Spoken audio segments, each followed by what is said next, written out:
Good day everyone. Let's solve another algebra problem. Okay, quadratic equation. So problem is solve for x squared minus 5x minus 14 is equals to 0.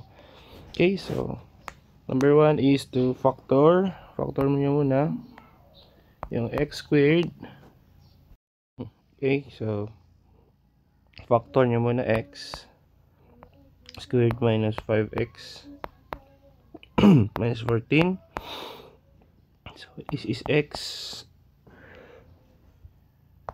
So x minus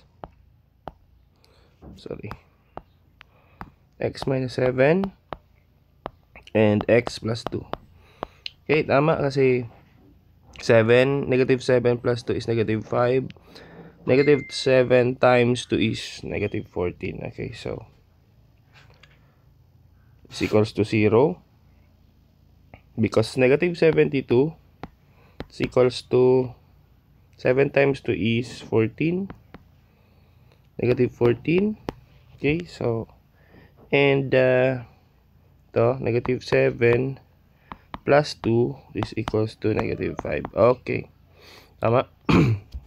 So set nyo yung factor to 0. So x minus 7 is equals to 0. So yung x nya, what is x na magiging siyang 0? So positive 7, no? And yung x plus 2 is equals to 0. So anong number na i-add sa 2 magiging 0? So x is negative 2 kasi negative 2 plus positive 2 is 0.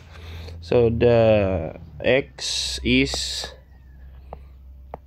7 and negative 2. Okay, so this is the answer. So quadratic na ito, x squared. So thank you guys for watching. See you again for another video, next video. Okay, thank you. God bless.